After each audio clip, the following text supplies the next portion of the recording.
Okay, forgive the weird angle here, but this way you can see directly onto the bat and the porcelain I'm about to throw. All right, so I have already stuck the clay. It's 1.5 pounds. I am throwing a series of mugs that are all beginning with 1.5 pounds.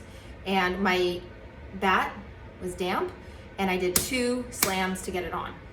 I can test to see if it's good by flipping it upside down and seeing if it sticks. All right. This gets lowered back onto the pins. Some studios have you throw directly on the steel wheel, but I'm not a fan of that. I think it's easier to move through production if you have these inserts that come in and out. I also just don't particularly care for the feel of this on my hands because as you throw, a lot of the work is done on this part of the hand. So I'm gonna get my hands wet.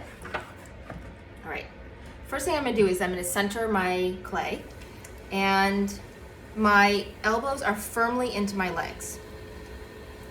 I am engaging my core and hinging forward at the hip. All right, so next I'm gonna pull the clay up. I'm going straight up to the ceiling. You can see that my hands are still firmly together and my thumbs are overlapping, all right? So I have a basic cone shape. I am going to then compress it down. This part of my hand is gonna go back and it's gonna sit firmly on the MDF on the board.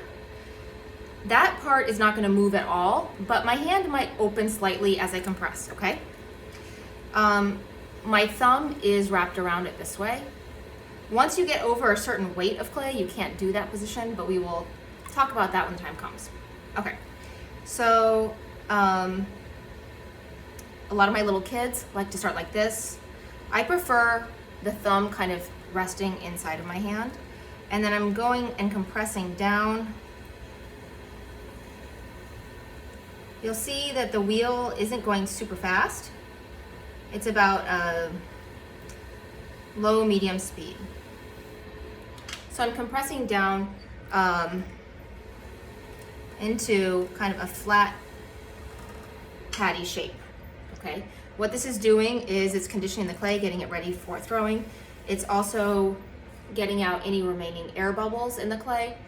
And sometimes I might have loose pieces of sand or grog.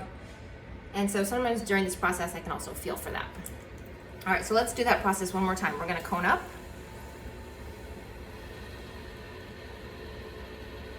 I will engage the wheel faster the more clay I have on it, because I'm gonna use the force of the wheel to help me move the clay around.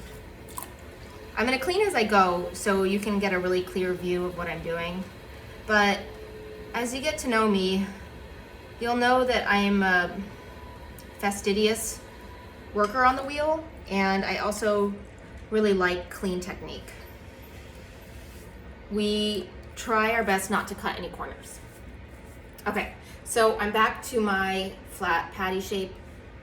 I don't want to go too far down, okay, because it's then really hard to cone it back up or kind of cup it back up when I need to.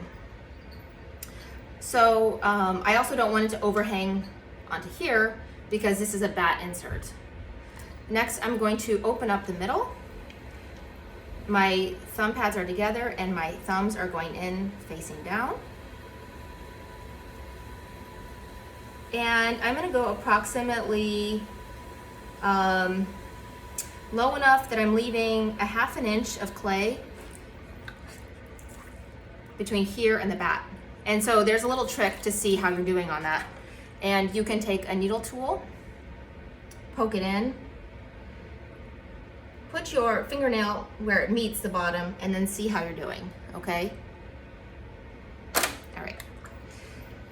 At this point, I don't do that, but beginners often struggle with how much thickness to leave in that interior. They either go so far down that the bottom gets flimsy, or they leave too much, inadvertently making a really, really heavy cup. All right, so next we're going to, now that we have this space, we are going to pull it open and establish the interior walls. All right.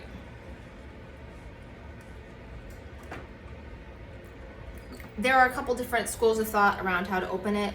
I'm going to teach you my way. There are two ways if this feels very uncomfortable. The first that I like to do is I put my pointer and my middle finger inside, and because I'm a righty, my left hand is grasping it. You notice I picked up the wheel speed just a little bit. And I'm pulling it open. That's about as much as I want for a cylinder for a mug. If you get this kind of little edge here, you can smooth it down in, blend it. You can also take your sponge and kind of blend that. And then you can also use your sponge on the interior to compress a little bit. But don't overly rely on the sponge for compression. I like to use this tool. Every time I use a tool, I grasp it with both hands, always, always, always. 2 rules as I proceed: my hands are always touching, and they're always both holding on to my tool. I'm never really doing one thing totally independent of the other. All right, so I'm just compressing the bottom there. By compressing that bottom, I am getting a flat base, and I'm also making sure that that interior space where I'm going to start my pull is at a nice 90-degree angle. So the interior is at a nice 90-degree angle, okay? All right, on the next video, I'm going to show you pulling a wall.